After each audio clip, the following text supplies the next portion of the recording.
Hello everyone, welcome to only concept. आज हम 29 और 30 सितंबर से रिलेटेड जितने भी इम्पोर्टेंट करंट अफेयर्स है उसको पढ़ेंगे। सबसे पहला क्वेश्चन है रिगार्डिंग सीरम इंस्टीट्यूट।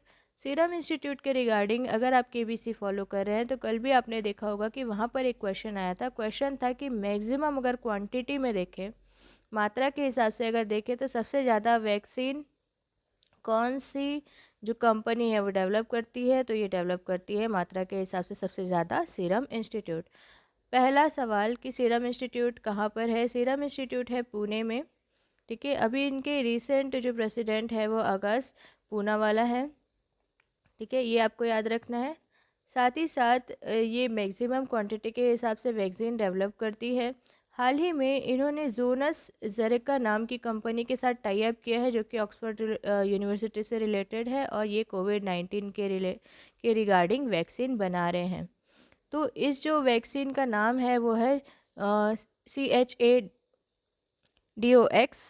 इस वैक्सीन का नाम है, जो कि कोविड-19 के लिए लाई जा रही है। इस वैक्सीन का नाम है CHAdOx1 कोव-19। ठीक है, याद रखिएगा, मोस्ट इम्पॉर्टेंट है ये वैक्सीन, जो कि अभी डेवलप की जा रही है जोनस जेरेका नाम की कंपनी के द्वारा, जो कि ऑक्सफोर्ड यूनिवर्सिटी से संबंधित है, जिसके साथ सीरम इंस्टीट्यूट ने अभी हाल ही में टाई अप किया है।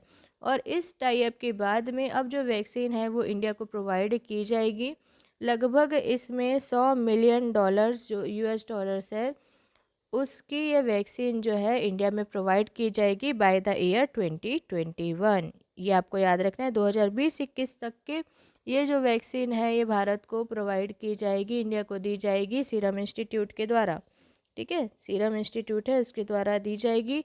और इस वैक्सीन का कॉस्ट लगभग 225 रुपये पर डोज हो सकता है। तो आपको इतनी बातें इसके बारे में याद रखनी है। चलिए देखते हैं नेक्स्ट करंट अफेयर। किसको भारतीय दूरसंचार नियामक प्राधिकरण का नया अध्यक्ष नियुक्त किया गया है। तो हमारी जो कैबिनेट कमेटी ऑफ अपॉइंटमेंट होती है, उन्होंने हाल ही में जो सीनियर आईएएस ऑफिसर है पीडी वाघेला, कौन है पीडी वाघेला, उनको अभी रिसेंटली ट्राई, जो कि होती है telecom regulatory authority of India, इनका अध्यक्ष नियुक्त किया है। तो आपको याद रखना है, PD Vaghela senior IAS officer है, कैबिनेट कमेटी ऑफ अपॉइंटमेंट ने इन्होंने जो है ट्राई का अध्यक्ष इनको नियुक्त किया है। चलिए देखते हैं नेक्स्ट। पीएम मोदी ने 29 सितंबर को किस राज्य में नमामि गंगे कार्यक्रम के तहत 6 मेगा परियोजना का उद्घाटन किया है।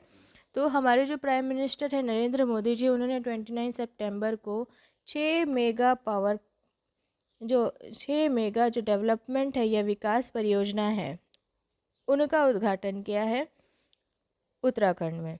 ठीक है, ये उत्तराखंड में बनने वाले, जिसमें MLD STP, ये दो टर्म्स आपको देखने को मिलेंगे, तो ये आपको याद रखना है। STP मतलब होता है सीवेज ट्रीटमेंट प्लांट। क्या होता है? Sewage treatment plant. MLD होता है मिलियन लीटर पर डे। ठीक है, तो ये जो हरिद्वार में एक जो दो पहले से संचालित जो परियोजना थी, उसको अपग्रेडेशन करने की बात कही गई है। ऐसे ही मिलाकर के 6 अलग अलग प्रोजेक्ट्स हैं, जो कि अब उत्तराखंड में उसका डेवलपमेंट होने वाला है। और 29 सितंबर को प्राइम मिनिस्टर नरेंद्र मोदी जी ने वीडियो कॉन्फ्रेंसिंग के थ्रू ये 6 प्रोजेक्ट्स का इनॉग्रेशन किया है। चलिए देखते हैं नेक्स्ट। किस देश में ब्यूबोनिक प्लेग की पुष्टि हुई है। देखिए, ब्यूबोनिक प्लेग जो है ये एक इंसेक्ट के द्वारा फैलाया जाता है, जो कि उड़ नहीं सकता। ठीक है, पहली चीज़। और इसका जो है अभी पुष्टि की गई है, ये हुई है चाइना में। आप सब जैसे जानते हैं, चाइना के युवान से ही कोविड-19 की शुरुआत हुई थी, कि कोविड-19 पेंडेमिक वहीं से SARS-CoV-2 नाम के वायरस से फैलना चालू हुआ था। वैसे ही ये ब्यूबोनिक प्लेग जो है वो 3 टाइप के प्लेग हैं। उनमें से एक प्लेग ये होता है जो कि एक इंसेक्ट के द्वारा फैलाया जाता है। तो इसकी पुष्टि कहाँ हुई अगर आपको पूछा जाए, तो ये चाइना के यूनान शहर से हुई है ना। अब युवान से आया था SARS-CoV-2, और यूनान से आया है ब्यूबोनिक प्लेग।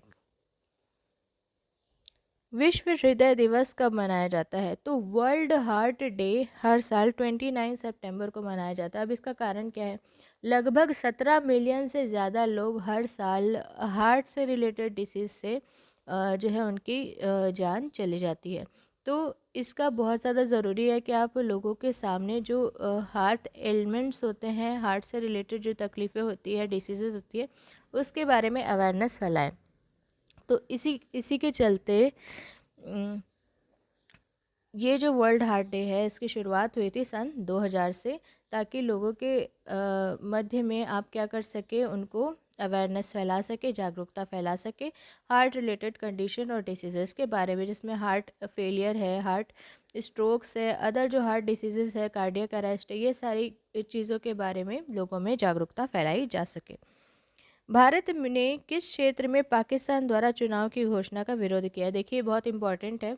जो गिलगिट बाल्टिस्तान रीजन है ना, जम्मू एंड कश्मीर और लद्दाख के पास में ये रहता है ये रीजन।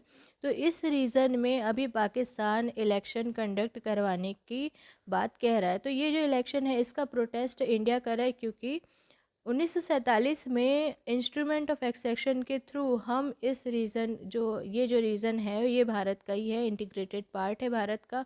अब हमारे इंडिया के पार्ट में आप इलेक्शन करवा रहे हैं इलीगली, आप क्या कर रहे हैं वहाँ पर, उस जो हिस्सा है, जो इंटीग्रेटेड पार्ट है, उसको एक्वायर करने की कोशिश कर रहे हैं इलेक्शन कंडक्ट करवा के। तो इसलिए इंडिया इस चीज़ का प्रोटेस्ट कर रहा है। तो आपको इस चीज़ को याद रखना है कि गिलगिट बाल्टिस्तान रीजन ये आ सकता है इंपॉर्टेंट कॉन्सेप्चुअली। अगर आपको पूछे तो इंस्ट्रूमेंट ऑफ एक्सेशन 1947 के तहत गिलगिट बाल्टिस्तान रीजन है, ये भारत का भाग है और इस पर आप इलेक्शन कंडक्ट नहीं करवा सकते, इसलिए प्रोटेस्ट किया जा रहा है भारत के द्वारा। विश्व बैंक ने बांग्लादेश में सुरक्षित पानी और स्वच्छता के लिए कितना ऋण स्वीकार किया है? तो सेफ वाटर और सैनिटेशन के लिए लोन देने वाला है वर्ल्ड बैंक।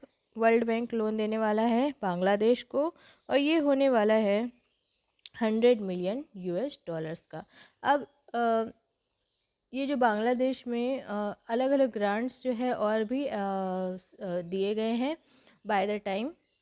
तो इस बार जो ग्रांट दिया गया है, ये सेफ वाटर और सैनिटेशन के लिए दिया गया है। तो गाइस अब इसमें थोड़ा सा जान लेते हैं वर्ल्ड बैंक के बारे में। वर्ल्ड बैंक की स्थापना हुई थी 1944 में, और इसके जो हेडक्वार्टर है वो है वॉशिंगटन डीसी में। वर्ल्ड बैंक है, ये अलग अलग जो देश है उनको जो इकोनॉमिकली साउंड नहीं है, उनको इकोनॉमिक डेवलपमेंट के लिए लोन देने का काम करती है। तो गाइस आज के करंट अफेयर्स होते हैं ख़त्म। आई होप आपको लेक्चर पसंद आया होगा। Thank you.